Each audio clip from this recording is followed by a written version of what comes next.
Good morning, Rabbi Isai.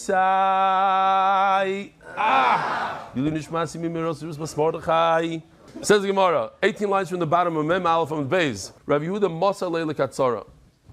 Rav Yehuda would give his talis to the laundromat, to the dry cleaner. Rav Chanina Avalei Sisa. Ravina Chaydu Mechot. So they had these pockets. These pockets were not invented now. Check this out. Even Yoshi did one for us. Yeah, Sisa is a ball. Rolled it up into a ball. Rav Chanina Avalei Sisa. Ravina Chaydu Mechot. He did something like this. He basically sewed the tzitzis into he made a little pocket on the spot, and after the wash, he undid it. Tonu Rabbanon. Kama chutin hu noisen. How many strings are on the tzitzis? Mishamei Omer Arba. It's 4. You put them into the corner and you fold it over. Or Beisil Oimrim Shloisha. And Beisil say 3 strings you fold it over. Meanwhile, maybe Eli, send me my talis this way, please. V'kama teim shuleshes. Now, there's a famous story in the Gemara that Rabbi Rav Chana saw the Meisei Midbar, those who died in the Midbar, and he saw that they were wearing talisim with chelas. So he figured to himself, wow, it's a great opportunity, you know, the I told you so kind of thing. If you could bring the actual strings of the tzitzis, of those of the Midbar, then there's no machlokes between Bisham and Bisil. How many strings? I can prove you, 3 or 4. So he cut it, put it in his pocket, you know, taking from antiques, you know, going into the caves, taking stuff out, filling your back. He gets on his donkey or whatever, a camel, and it wouldn't move. It wouldn't move. So the Arab said, hey, did you take something from over here? He said, yeah. He says, they don't move. If you take, they don't move. Put it back. So he put it back. He comes back. He told him the story. So he said, why didn't you count at least? Count and tell us how much. You just put it back without counting? That was the story over there. But anyways, this is machlokes going back. How many strings? 4, 3. Says the Gemara, V'kamatei mishuleshes. How much does it have to come off the corner? How long does the tzitzis have to be? V'shamei oimrim arba. It has to be 4 fingers. U'beisil oimrim sholosh, 3 fingers. V'sholosh u'beisil oimrim achaz ma'arba b'tevach shekol adam. You're talking about a thumb's breadth, 4 thumbs. Omar Papa tevach doiraisa arba begudel. The doiraisa tevach is 4 thumbs. Shiz b'ktana. If you're talking about the pinky, 6 pinkies. Chomesh b'tilda. If you're talking about the 3rd finger or the 2nd finger, you're talking about 5 fingers. So it's 4, 5, 6. Depends the size of the finger. Depends what finger, not the size of the finger. Correct. And we're talking about average person. Rav Yehuda Amar Shlosh b'soich Shalosh. Omer Avuna. Arba b'soich Arba u'meshuleshes Arba. We're talking about 4 strings, Arbas, 4 strings, b'soich Arba, within 4 fingers of the end of the garment. U'meshuleshes Arba, it has to hang down 4, something as so. I'm not excited about this picture. I would have done it differently. Because Yoshi's not counting all the knots, and maybe you have to count the knots. But the idea, you get the idea. It's 4 fingers off the tzitzis, with the knots. Without the knots, you'll figure it out. 4 fingers, the hole that you put it through is maximum 4 fingers away from the edge. And 4 long we said, 4 from this, and 4 strings. Rav Yehuda Amar Shloisha, like 3 strings, b'soich shalosh, within 3 fingers of the edge of the talis, mishuleshes shalosh, and it hangs down 3. 3, 3, 3. Omar Papa, let's mix it up a little bit, let's make it complicated. Hilchasa arba. We paskin, we have 4 strings on the tzitzis. B'soich shalish, however, he goes like the other shita, like Rav Yehuda, of within 3 fingers. Mishuleshes arba. 4, 3, 4. Okay. So don't go further away from 3 fingers of the edge. So as we'll see now, the hole that we put the tzitzis in is very, very exact. It's complicated. It can't be too far away from the edge, and it can't be too close from the edge. Also, where this is also, it can't be like this. This is no good. It has to be like this. We're going to see in a second. There's a guy running around, shul, telling everybody, no, you're like this. It has to be like this. In other words, it shouldn't be hanging straight down. It has to be coming off the side. So we'll see soon. Remember this little shiur, so you're telling me tzitzis has a shear, how long it has to be. But reminu tzitzis, the word tzitzis, ain't tzitzis el yoytze. It means tzitzis yoytze, it comes out. Vein tzitzis el mashu, it's even a small amount. The elders went up to the attic. Tzitzis doesn't have a shear. You don't have to have a certain amount. Similarly, lulav ain't by shear. A lulav doesn't have an amount. My lav ain't shear klal. Oh, it says ain't shear. Ain't shear. You take it literally. No. Lo ain't shear lemalo. Aviyesh lo shear lemorto. There is a shear of how small. It can't be too small. You can tell me there's no shear at all. But when we learn sukkah, we always said shloisha tvachim means 4. It's 3 plus 1 for the actual shaking of the. Okay, so you need a minimum of 4 tvachim. So what are you telling me? There's no shear. Obviously, there's a shear. Minimum what? 4 tvachim. Elo ein lo shear lemalo. You must say, what does it mean? There's no limit. I heard that Reb Chaim Kanievsky was making on having very, very long lulavim, to the point where his nanuim were sometimes difficult because it was hitting the ceiling, like he was going like. Because Rashi, it seems from Rashi, there's a big noi in the lulav, in the length. The longer, the better. So too tzitzis. There's no shear of how long they are. But there is a shear of how short. You can't do too short. Tonu Rabbanan. Tzitzis ain't tzitzis ela anaf. What's the anaf, Rabbi Yisai? To remind the oilam, here we go. Remember the anaf. This is the chulya. This is the gdil. And this part is called the anaf. The strings. He grabbed me by the tzitzis of my head. In other words, like hair, like loose hair. No shear in the world has a picture like this. What's tzitzio da'aramoy? Like the goyish here. What's the goyish here? Here. Right over here. I love the way he did it. Imam looks like tzitzis.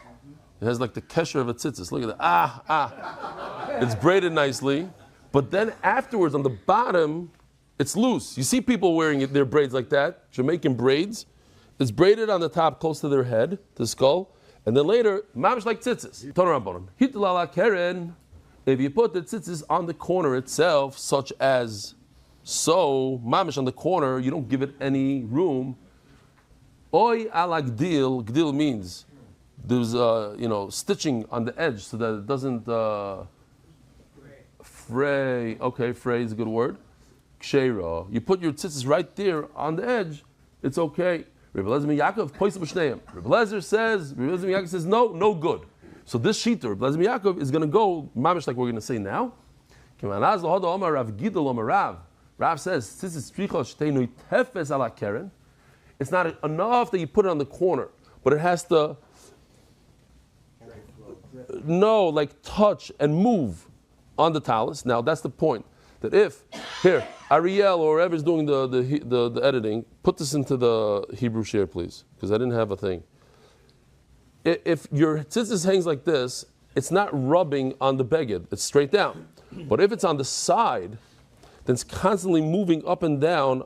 It's moving on the edge, and that's what we want. We want nitefes. We want it to go on the edge. So Rabbi said, look at your tzitzis and look at your talis gadol, which I didn't do yet. And yet you should move it up, but eventually it comes down, so you got to pop it back up. It should be like this. It should be nitefes. Why? It's a pasuk. It should be literally touching the kanaf, not hanging over the kanaf. It should be moving the kanaf. Keman, Rebbe Lezer Yaakov is the one that says that you put it on the actual corner. So it goes like Rebbe Lezer Yaakov that says you can't put it on the corner, and it needs to be noitef. It needs to be hanging down. Should be a minimum like this, like the part of the thumb. So we have two things here so far. We have Rav Papa who says maximum 3 fingers, and then we have this sheet that says minimum off the edge, this much, so it could be noitiv, it could be touching the fabric. So the Gemara says v'itzruch, the Rav Papa, v'itzruch, the Rav Yaakov. It's like interesting lashon, and they talk about it. What do you mean itzruch? There's a minimum and a maximum. So of course I need both. I need a sheet that tells me how far, the most I could put it. Can I make my hole up here? No, it has to be within 3 fingers. Can I make my hole down here? No, it has to be within a thumb. So I need both. What do you mean? I think Gemara kind of says that. Even the Rav Papa, but mamish a big arichos here. You shouldn't do more. And the more you put it next to the corner, it's even better. So therefore I would think that you could put it mamish here, literally on the corner like this. No, you got to go at least 1 thumb's breadth away. You're not supposed to go really close because then you won't have a noitef. The more it's further away from the corner, put it 20 fingers away from the corner. It's going to rub much more. I need both. Ravina and Rav Sama story. Ravina and Rav Sama was sitting in front of Rav Ashi. Chazarah Rav Sama, the glim of the Ravina, he noticed that the corner, one of the tzitzis of Ravina, the sasar botzar mimloi kesher gudol. So here it is, Rabbi. Say, take a look at this picture, Givaldik. You know how this happens all the time to children, especially, where the tzitzis pull out of that little hole and come really close to the edge. They cut here, cuts the fabric. Oh, this doesn't even look like the circle is cut, but you get the idea. The whole thing is cut. There's some of the Mar, Rabbi Yaakov. Rabbi Yaakov says you're not allowed to put it next to the corner. It has to be a good thumb's breadth off the corner. Look at this. This is very close to the corner. Omarle, got him real good. Remember, we even said that your tzitzis could be this long, but provided that you started out with the regular shear of 12 fingers. So too over here. When you start off, you put it into the hole, and it's more than a thumb's breadth away, then even if it slips down and rips, you're good to go. Ichsif. He was very embarrassed that he asked him the question. He should have known this. Rav Ashi tells Rav Sama, don't be embarrassed. Let this give lach. Chad minayu. One person from Eretz Yisrael, Ketrei Minan, is smarter than 2 of us. Don't worry about it. What's pshat? Because Avir Eretz Yisrael machkim. Ravacha bar Yaakov Romi Arbo Voyev Lumeyof. Okay, so this is a little complicated to show without, not complicated, but I had my prop, and I left it in the hotel, unfortunately. Basically, what do? We take the tzitzis, we put it through the hole, and then we make a knot, and then we make another knot, so it's 2 knots. He says, no. So how many strings do you have? After you put 4 strings through the hole, it comes out on the other side, you have 8 strings. He says, no, what I want you to do is, I want you to put 8 strings through the hole with the 4. I want you to start out with 4 strings, you fold them in half. So once you fold it in half, now you have 8. You put it through, and then you make a slip knot. If I had a thing, I could do it. Let's try to do one, let's say. No, but it's not enough, that's the problem. Okay, put it in here. Oh, it's not going to work. You see how it's going to work? See this? Now you put the tzitzis right through the slip knot. Pretend it's all 4 strings. You put these guys through the slip knot, and then you pull down, so you have a slip knot. You don't have a real kesher, you have a slip knot. It slipped out already. That's how the slip knot works. We fold it in half, so we have 8 strings now. Okay? Now we take the 8 strings, and we put it through the hole.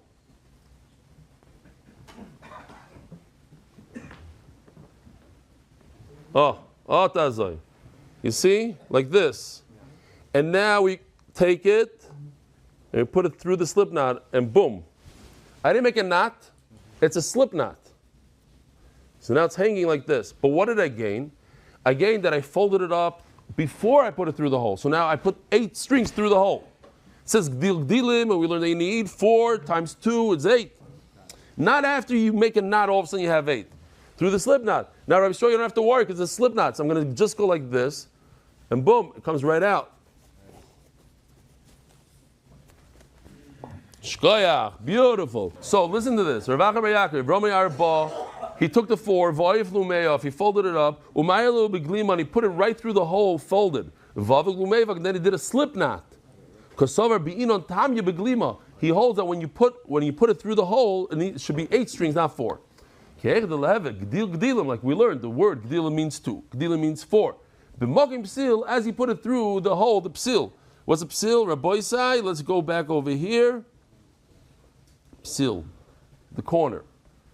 Rav Yirmiyah Medifte Romi Tamya, the Inu Shitzar. Rav Yirmiyah was makbid. He started out with 8 strings, folded it in half. Now you have 16. And he put 16 through the hole. But he didn't make a slip knot. He made a real knot, 2 knots. Ma'abri the Ravina Avakadidan. Ma'abri the Ravina did like what we do. We put 4 strings through the hole, make 2 knots, and now you have 8 strings on the other end. Rav Nachman Ashkechel Ravado Barahava Ramichuta V'Komevarach Lasis Tzitzis. Here's a very interesting sugya. Do you make a bracha on making tzitzis? Sherkin Shalom Tzitzis V'Tzivanu Lasis Tzitzis. Omelei, my tzitzis shemana. What's going on here? What kind of? I heard you making a bracha on tzitzis. Hachi Amar Rav, tzitzis ain't tzricha bracha. Rav says you don't make a bracha when you make tzitzis. When Ravuna was nifter, all Rav Chizda Lemirma, the Rav. I think that's when he became the Rashiva. So Rav Chizda asked a contradiction on Rav. Rav tzitzis ain't tzricha bracha.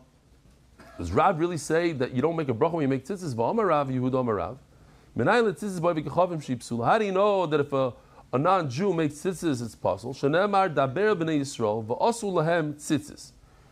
Tell Klal Yisrael that they should make tzitzis. If you look at this pasuk, would you be able to learn from these exact words? Fakert. Tell b'nei Yisrael that goyim should make tzitzis. The Gemara learns it. There's another mandam that says daber b'nei Yisrael v'asu. Somebody else should make you tzitzis. V'asu lahem tzitzis. But we learn it simple. Bnei Yisrael should make the tzitzis only Bnei Yisrael and not someone who's not a Ben Yisrael. Well, my room here, what's the contradiction? Any mitzvah that a non-Jew could perform, then the Jew cannot say Asher Kiddishonu b'mitzvaysav. You commanded me to do this mitzvah. No, anybody can do it. There's no bracha. But when it's a non-Jew does it, it's possible. Then a Jew makes a bracha. As the Gemara, is this in fact a very strong rule? Listen to this. Bris Mila, which is kosher by a guy. The sanyo irshem by roife. If there's no moil in the city, roife Yisrael. V'yesh bar armai, and there's a non-Jew. V'roife kusi. There's a non-Jew and a kuti. Now, there's a machlokes throughout Shas. There's a kusi ger emes, a ger arayis. Provided, even if they're gerei emes. Let's say the gerei emes. They're real. In the beginning, they became giyorim for real. Not because they were scared of the lions.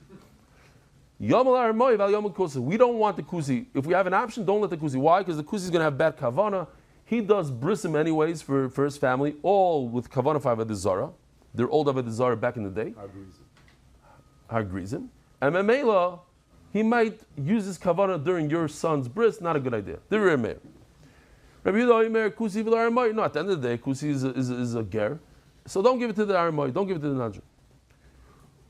But yeah, true. Yeah, we had a whole sugi about that. Once he has the knife, he does something with the knife. Ubi Yisrael tzarich levarech. We know if you've ever been to a bris, the father makes a bracha. Domer mar hamal oimer baruch asher kedushanim mitzvaysav v'tzivanu alamila.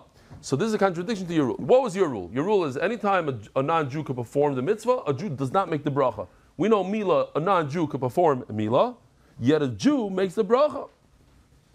Says the Gemara, you're asking me a question on Rav's rule. Rav holds that a non-Jew cannot perform a Mila. So then we don't have a question. Rav Mitzvah Basel. Here, like Shamshi said afterwards, it's a machloikis. You the Jew shall wash the bris, meaning you perform bris. Rabbi Yochanan Amar, himol yimol, hamol yimol. If you have a milah, you can perform a milah. Sukkah misayele, tefillin ayavitiyufta. I'm going to bring you a raya from Sukkah, and I have a bomb question from tefillin. Hari Sukkah the by v'kachavim. A guy could put up your Sukkah. The Sanya, Sukkah's goyim, as Reb David said, Ganbach, the famous Ganbach in Masechta Sukkah. What does it stand for? A Sukkah of a guy made the Sukkah. Sukkah's nashim. Women have like a certain, they need shade. Sukkah's behema. Animals need the shade. Sukkah's kusim. It's made for kusi. Sukkah makal makim. Any type of hut that gives off shade, kshera is kosher. Ubevat shtem sucheches kilchasa, as long as it's made for shade and not for privacy purposes. Ubisrael in tzarich levarich, and a Jew doesn't make a bracha on a sukkah, so it's perfect raya. Since a guy can make a sukkah, he's the first letter gimel guy. He can make the sukkah, so there's no bracha. That mamash fits into our rule. The sanya hois is sukkah latzmei oimer. You're supposed to make a shechiyanu when you make a sukkah. What do we do today? How come we don't make shechiyanu when we make a sukkah? Because we make it by what? By kiddush. When you come to sit in the sukkah,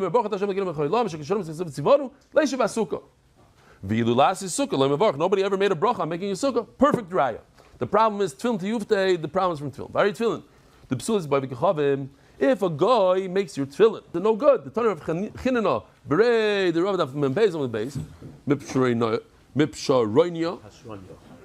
Pasroinya, say Torah, tefillin mezuzah, Shiksava min. If Apikoris writes a Sefer Torah tefillin mezuzah, Kusi, Arvi Kachavim. Over here, Kusi means a Gerei Arayis. They're not real Gerim. Arvi Kachavim, here, Meforish, a guy, Eved, Isha, the katan, even a 12-year-old child that writes a tefillin, no good. Mumer, psulin, no good. Shenemar ukshartam uksaftam. Kol sheyesh miksiva, yesh miksiva. If you could put the tefillin on, then you can write the tefillin. Kol sheyesh miksiva, ein miksiva. If you're a woman, you don't put on tefillin, you don't write the tefillin. Kol sheyesh miksiva, ein miksiva. Ubisrael in zog levarach. The shalach Rav Chia berei the Ravuna mishmei the Rabbi Yochanan. Al tefillin shel yado imer b'chol shekim tzvonu lo nech tefillin. Al tefillin shel roisho imer b'chol shekim tzvonu al mitzvah tefillin. If you're Ashkenaz, this is what you say. If you're Sfarad, you don't say these two brachas. If you're Lazi, tefillin lemevarach. Nobody ever heard they make a bracha on making tefillin. So this is a problem. Why? Because a guy cannot make tefillin. And if a guy can't make tefillin, the Jew should make the bracha on making tefillin. We said anything a guy can't do, a Jew makes a bracha. On a sukkah, a guy could do. That's why we don't make a bracha. And the Levainu time they call mitzvah, that's the Yosef Gemara mitzvah. So the reason is, now we have a new pshat. Called mitzvah, that's the Yosef Gemara mitzvah. When you're done, and there's no more mitzvah. Keep going milah. There's no follow-up to the milah. It's a one-time thing. You cut, and that's it. You're done. Even though a goy can perform the milah, Yisrael tzarech levarech. If that's the end of the mitzvah, then the Jew makes the bracha. The whole mitzvah, that's the Yosef Gemara mitzvah, but any mitzvah, that's not the end. If you go in tefillin, you put on tefillin every day. Even though a goy cannot do the tefillin, Yisrael in tzarech levarech, the Jew doesn't make a bracha. Ubetzitzis. So what's going on in tzitzis? That's exactly the machlokes. Mar sav achoivas talasu. One man holds that the mitzvah is on the talis, and once you put the tzitzis on, that's it. The mitzvah is over. It's finished. If it's over, then you have to make a bracha. No, every time the person wears the tzitzis, he's mechuyev. So maybe it's more like a hechsher mitzvah sort of. Believe it or not, we have a completely different way of learning the pasuk, like I pointed out in Amud Aleph. How do you know that when a guy makes tzitzis, it's kosher? Shenemar dabel b'nei Yisrael. Stop. V'asul tzitzis. The guy should make you the tzitzis.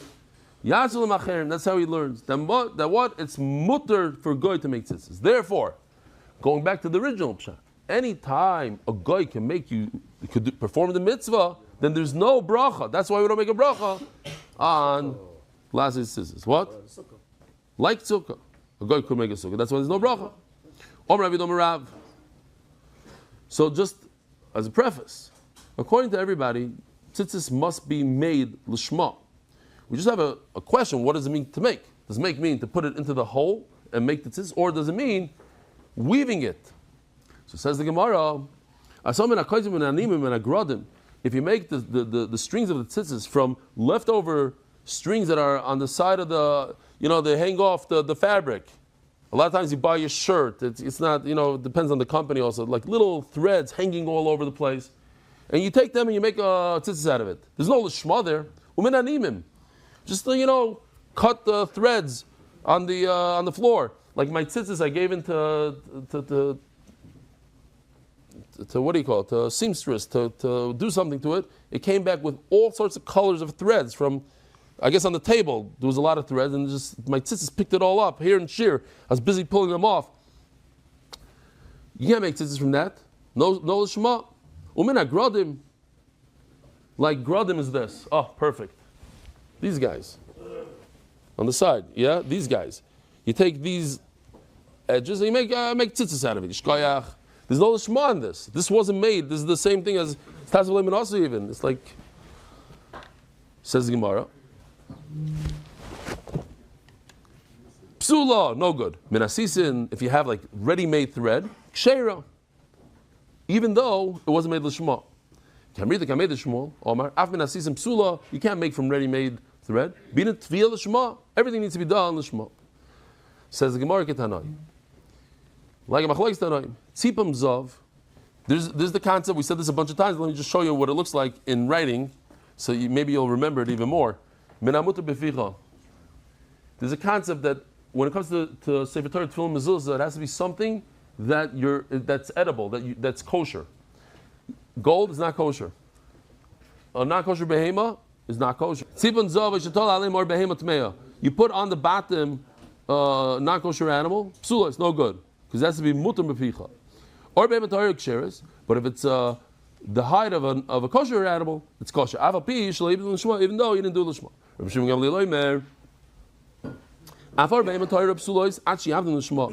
You need l'shma. So here's the machlokes. Do you need to do it l'shma or not? So meila tefillins like tzitzis that you have to do the actual work has to be l'shma. So here it is. Amalei Abaya, l'Rav Shmuel bar Rav Yehuda. Abai tells Rav Shmuel bar Rav Yehuda, how do you dye the tchelas? Amalei, my sin and dam chilazon v'samanim. You bring the blood, basically comes in a pouch of the snail of chilazon v'samanim and other chemicals. V'raminu b'yoyra, you put it into a pot and you boil it up. V'shaklina purta b'beyasa. And you take a little bit in an egg. Why an egg? So I explained last night, egg is like today the equivalent of a paper cup. A plastic cup, you could toss it away. It's garbage. And you have to toss it away because you don't want people to use it because it's for checking purposes. Why do you have to check it? So the way he showed it is fascinating. What comes out of this is a yellow substance. Yellow.